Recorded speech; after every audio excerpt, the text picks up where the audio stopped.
friends, welcome back to the Maple Leaf Barn. I'm Livy, and today we are outside planting a few spring seedlings. And it's very windy today, but we do have a 3-day forecast that's above 30 degrees. So I am out here taking advantage of that. So we're going to switch over to some music with a voiceover so you don't have to listen to all this wind, but I'm going to show you what we're going to be planting and all that kind of stuff. If you're new to the channel, welcome, and if you're returning, thanks for hanging out with us on our flower farm here in Southwest Ohio. It is a chilly day today, but let's get into it. I'm going to be planting Delphinium, Stock, and Digitalis. We're also going to be planting some very neglected and very wild anemones, and a funny story on that later, but they do look a little crazy. We sowed these seeds way back in January, and they are doing really well. They've been hardening off outside periodically over the last few weeks, and I know it's really windy today, but these seedlings have been out in the wind. I'm comfortable with leaving them out and getting them planted because they have been hardened off so well. First, I have to uncover this row that's been under a low cover frost cloth and greenhouse plastic. It's where our ranunculus have been growing, and we also have this little space available for other cool hardy annuals this spring. But I am really excited because some of our ranunculus are starting to bloom, and these were the very first blooms that I saw, so of course I had to come give them some special encouragement and just check on the leaves and all that kind of stuff. It's always really exciting when you first start to see blooms on your plants. Now, unfortunately, this was under row cover all winter, so there are a lot of weeds that also survived and were protected from the cold temperatures. So before we start to plant, I have to go weed all this. Okay, it's all weeded, and I didn't make you watch all that. It did take me quite a while, but no one wants to watch someone just weed forever. So here are the little seedlings. We have Stock, I'm pretty sure that's Digitalis, and then I have some yarrow. We're not planting it today, but then we have a whole 72 cell tray full of Delphinium, and I realized I sowed way too many seeds. I don't have enough space for all of that because Delphinium actually requires a 12-inch spacing, which I did not realize. I don't know what happened, but sometimes when you're sowing seeds, you just get carried away and you forget how much space you have, especially if you don't have a really rigorous plan set in front of you. So I sowed way too many seeds, and I'm going to probably put some of these in our front garden bed. That's just our landscaping bed, just for fun. So I do have some of these ranunculus that you see here. They've been the ones that I forgot to dig up, and they stayed in the ground literally all year long. So they were from our crop last spring, and then those were corms that I just completely forgot about. And so they stayed in the soil all summer, and then they pre-sprouted in the fall. So I have this whole row dedicated to ranunculus, really, but in between some of those random corms, I'm deciding to plant some cool hardy annuals like this Delphinium and Stock and Digitalis. So, and the anemones. I'm just kind of finding a little pocket of space available and just planting them wherever I can get a little space.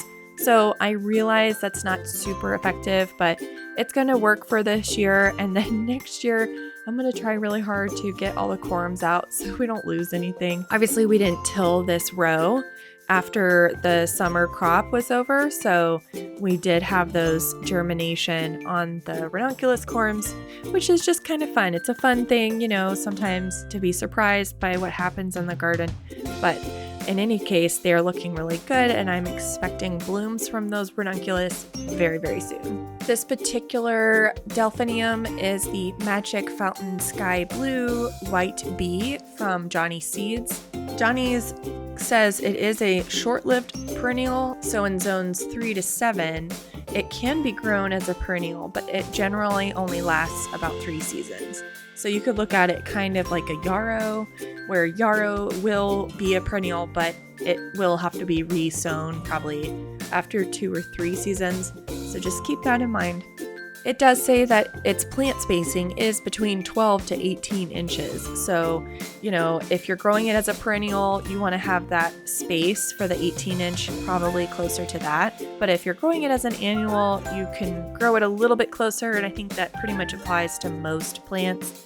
Most things you can grow a little bit closer together if you really are truly farming them. Delphinium is toxic to animals and humans, so you just got to be careful if you have dogs or kids, cats, whatever. You don't want them to be eating that inside or outside. When I'm planting in a new section, I really try to make sure it's weeded well, and that meant getting all the way down deep to get those kind of turnipy type weeds, and then also those super annoying randomly grown country onions. I mean, those things are disgusting. They smell horrible and they just go everywhere, and they're really difficult to get out of the ground. But I dug every single one of them up. And then I try to make the ground semi-flat when I go to plant, just so it's a little bit easier and there's no dips or valleys, hills or valleys, to prevent the plants from getting enough soil around them or having too much water. So that's kind of what I have been doing in this section, is just trying to flatten it out and then plant. Okay, so I've never grown anemones before, and this year I thought, you know what, I just want to get a few of the panda varieties. So I snagged 20 corms from my girl who grows them at the Farmhouse Flower Farm, and I started them, I think, a little too early, and I neglected them because I was really focused on some other things, and then I knew I was neglecting them, so I gave them a little bit more space into these bigger pots that I grow our dahlia, waking up the dahlia tubers in, and I don't know what happened.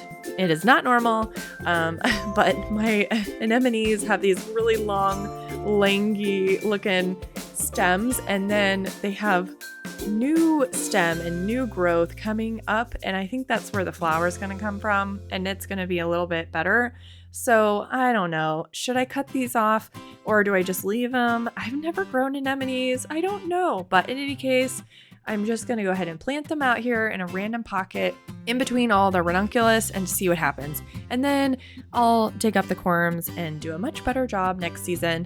I just wanted to have the corms and I neglected them, and that's what happens. It's okay, you learn and you'll do better next time. Okay, so here is the big question. Is this digitalis or is this Dianthus? I don't know what this is. If you know what this seedling is, let me know. But I know that I sowed Dianthus and digitalis, and I am just completely mortified that I didn't label what these are. So we're going to plant them in 9 to 12 inch spacing and see what they turn into. So here's another example of, labeling is really important, and I'm not really sure if it's a Dianthus or a digitalis because I haven't grown either one of them, but I will put up on the screen what either of those varieties might be, and I'd love to see what you guys think. I've never grown them, so I'm just curious to know if you guys know what kind of seedling this is. Honestly, I've never grown anything that looks like this, so it's definitely not something that I'm familiar with, which basically means it's one of those too. If you haven't noticed, I'm trying out a lot of new things this year in small quantities, and so that includes Dianthus and digitalis, but they're both spring-loving plants, so either way, no matter what this is, it's gonna look great, and I can't wait to see what it is.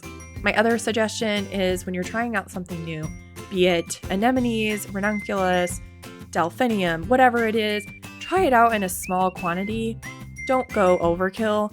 You don't need a whole 50-foot bed full of anemones if you've never grown them before. So, just try out a little bit, see how it goes, and then alter your plan for next season.